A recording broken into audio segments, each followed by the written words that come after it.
It's a subject psychologists have been investigating for the best part of a century.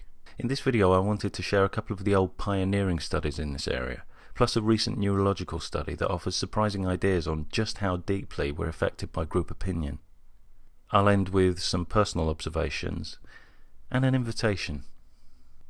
In 1935, in his study of social influences, Sheriff made use of a phenomenon called the autokinetic effect. This is where a stationary point of light in a completely dark room will appear to move. This happens because the eye makes tiny involuntary movements all the time. In a well-lit room with clear reference points, our brain compensates for these involuntary movements so that the world appears stationary. But in a totally dark room, we've got no frame of reference to tell our brain whether it's our eye that moved or the point of light. Sheriff asked individual subjects to estimate how far the point of light moved. When asked individually, the range of answers given was pretty broad. Some consistently reported that the light moved around 6 inches, others consistently reported that it barely moved at all. But when asked as a group, subjects' answers converged towards an average distance. Subjects rejected the idea that they'd been influenced by the group, but went on in subsequent individual tests to give answers consistently close to their group norm. Sheriff's experiment was criticised for using an ambiguous task. Not knowing for sure how far the light moved, subjects were more prone to change their minds. But what would happen if the task wasn't ambiguous?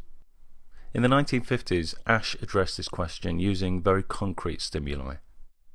He assembled groups of 7 to 9 college students in a classroom for an experiment ostensibly about visual judgment. He then presented a series of cards like this. Going around the group, participants then had to identify which of the lines on the right matched the line on the left. The twist was that in reality, all the participants except one were confederates of Ash, who'd secretly been instructed to give the wrong answer on 12 out of 18 sets of cards, starting with the third set. Ash tested 123 subjects. In normal circumstances, subjects gave incorrect answers less than 1% of the time.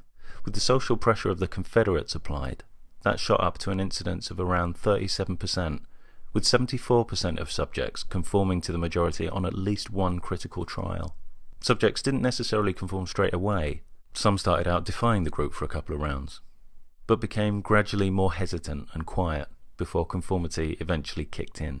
Ash proposed that conformity could be explained by distortions occurring at any of 3 levels: perception, judgment, and action. At the action level, subjects believe the majority are wrong, but go along with them anyway. At the level of judgment, subjects perceive there is a conflict, but reject their own judgment, concluding the majority are right. At the level of perception, subjects' perceptions are genuinely distorted by the majority answers. A recent neurological study by Burns and colleagues investigated these 3 explanations, using magnetic resonance imaging to examine the brain activity involved in this social phenomenon. 32 subjects were tested in all, and this time the task involved mentally rotating 2 3D objects to decide whether or not they matched.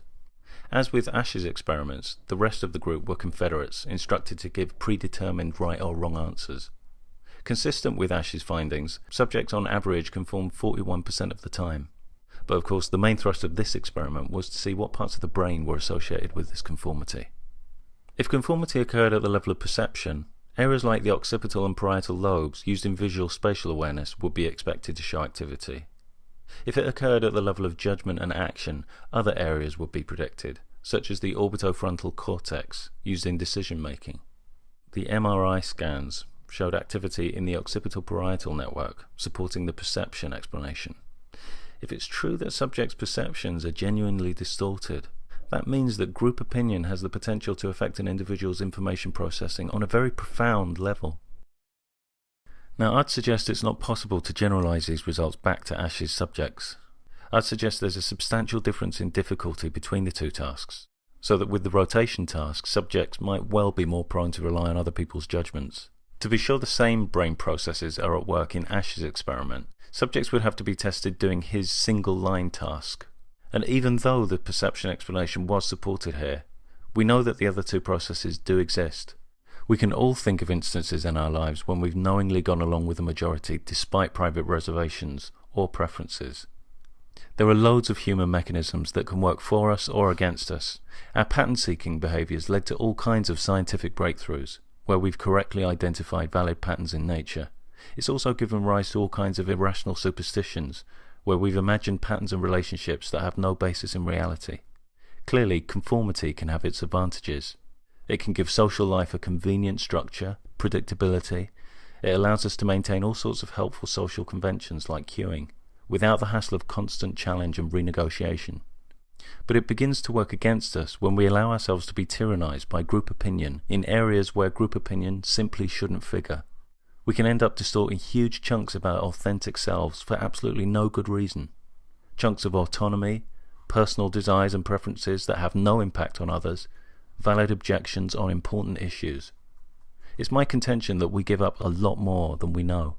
Pressure to conform is pervasive and insidious. We often feel liberated when we break away from a majority who we realize we've been subscribing to purely because of social pressures to conform. We form minority communities that seem to represent freedom from those pressures.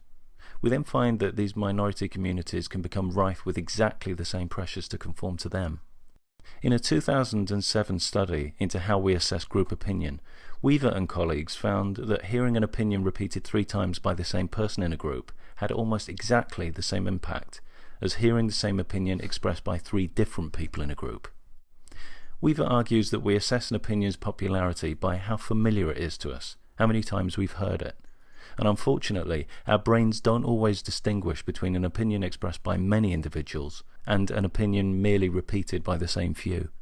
We can be self-defeating in our conformity. Say we have a group of people holding opinion X. Unbeknownst to the group, half of them secretly disagree, but due to the social penalties they've seen dished out to a few individuals who have disagreed, they keep quiet. By conforming, we add to the statistics of groups we don't actually belong to, and perpetuate the idea of majorities who may not actually exist. Imagine if none of us conformed in that way, how that would change the social landscape.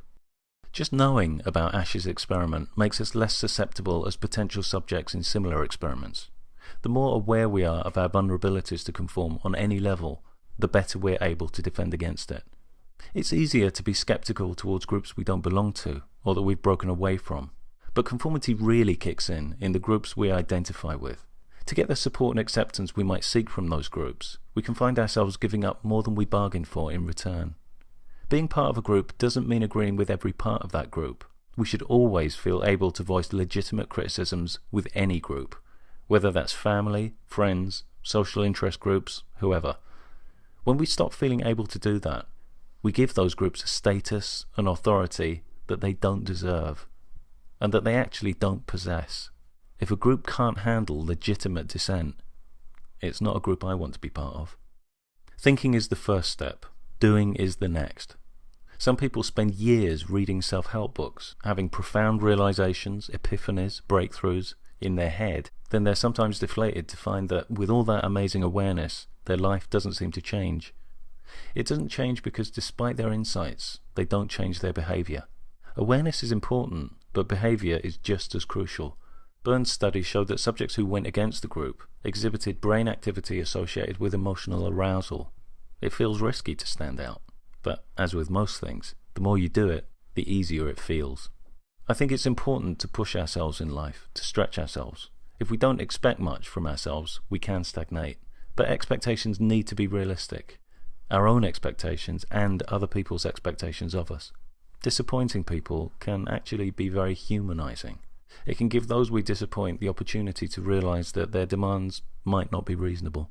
So I'm throwing open an invitation to consider some of the things we conceal about ourselves in order to conform.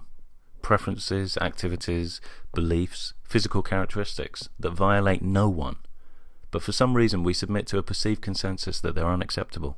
What kinds of fears lie behind our conformity on these things? Are these judgments rational? You don't like to dance? Don't dance. The ideas, the books, the films, the people that inspire me are the ones that celebrate diversity, individuality, authenticity. I've certainly never been inspired by anyone who's encouraged conformity to the group, anyone who's tried to encourage fear, or tried to shrink my comfort zone. People who come out with this kind of fallacious bullshit. Have you? I say question this stuff. Question the group. And let's risk being more fully ourselves.